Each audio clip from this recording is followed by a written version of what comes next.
తదుపరి ముఖ్యమంత్రి పేరుపై ఉత్కంఠ కొనసాగుతోంది. దేవేంద్ర ఫడ్నవీస్ పేరుపై బీజేపీ గట్టిగానే ఉందని, కూటమి ప్రభుత్వంలో కింది స్థాయిలో ఉండేందుకు ఇష్టపడటం లేదని తెలుస్తోంది. మొన్నటి ఎన్నికల్లో ఎక్కువ సీట్లు వచ్చినందుకు పీఠంపై బీజేపీ కూర్చోవాలని చూస్తోంది. ఈ పదవికి ఫడ్నవీస్ పేరు ఖరారు అయినట్లుగా బీజేపీ నుంచి ఏక్నాథ్ షిండేకు సమాచారం వచ్చిందని కొన్ని వర్గాలు చెబుతున్నాయి. ఇక ఏక్నాథ్ షిండేకు ఉప ముఖ్యమంత్రి పాత్రను ఆఫర్ చేసినట్లుగా సమాచారం. ఢిల్లీకి షిఫ్ట్ అయి కేంద్ర మంత్రివర్గంలో మంత్రి పదవిని తీసుకునే అవకాశం కూడా షిండేకి లభించిందట. ఎన్సీపీ అజిత్ పవార్ ఇప్పటికే దేవేంద్ర ఫడ్నవీస్ ముఖ్యమంత్రిగా బాధ్యతలు చేపట్టేందుకు మద్దతు ఇచ్చారు. దీంతో ఏక్నాథ్ షిండేకు మరో ఆప్షన్ లేకుండా పోయింది. ఇక ఈ వారం ప్రారంభంలో తన నివాసంలో కొత్తగా ఎన్నికైన పార్టీ శాసనసభ్యులతో జరిగిన సమావేశంలో సీఎం పదవికి ఫడ్నవీస్ పేరును పవార్ సమర్థించారు.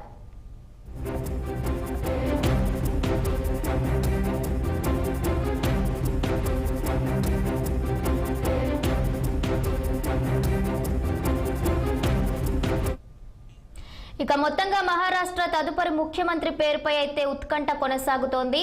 దేవేంద్ర ఫడ్నవీస్ పేరుపై అయితే బీజేపీ గట్టిగానే ఉందని తెలుస్తోంది. దీనికి సంబంధించిన పూర్తి అప్డేట్స్ మా ఢిల్లీ బ్యూరో చీఫ్ అశోక్ అందిస్తారు. అశోక్, మహారాష్ట్ర తదుపరి ముఖ్యమంత్రిపై ఉత్కంఠ కొనసాగుతుంది.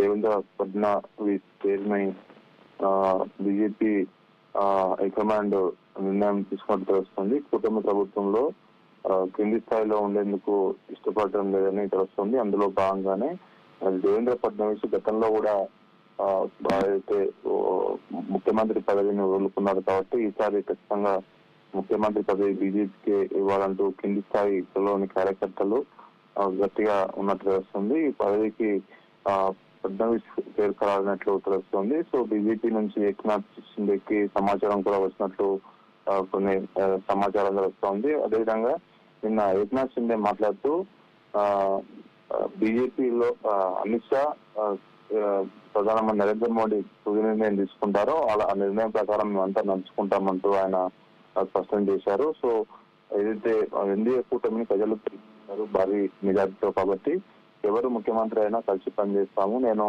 ముఖ్యమంత్రిగా పనిచేసినప్పుడు ముఖ్యమంత్రిలా కాకుండా సాధారణ వ్యక్తిలాగా అందరితో కలిసి పనిచేశానంటూ ఆయన నిన్న మాట్లాడారు మీడియా ముందు. సో ఈ రోజు మధ్యాహ్నం వరకు ముఖ్యమంత్రి ఎవరు అనే దానిపైన ఒక స్పష్టత వచ్చే అవకాశం ఉంది. ఇప్పటికే కేంద్ర మంత్రి వర్గంలో కూడా ఏక్నాథ్ షిండేని తీసుకునేందుకు అవకాశాలు ఉన్నట్టు కూడా కొన్ని వార్తలు వినిపిస్తున్నాయి. సో మరోపక్క ఎన్సీపీ అజిత్ పవార్ ఇప్పటికే దేవేంద్ర ఫడ్నవీస్ ముఖ్యమంత్రిగా బాధ్యత చేపట్టేందుకు మద్దతు ఇచ్చారు. కాబట్టి మరి ఏక్నాథ్ షిండే కూడా మరో ఆప్షన్ లేకుండా పోయింది. ఈ వారం చివరి వరకు ముఖ్యమంత్రిగా ఫడ్నవీస్ ప్రమాణ స్వీకారం చేసే అవకాశాలు కనిపిస్తున్నాయి. అదేవిధంగా శాసనసభ్యులతో జరిగిన సమావేశంలో సీఎం పదవికి ఫడ్నవీస్ పేరును పవార్ అయితే సమర్థించినట్లుగా తెలుస్తోంది.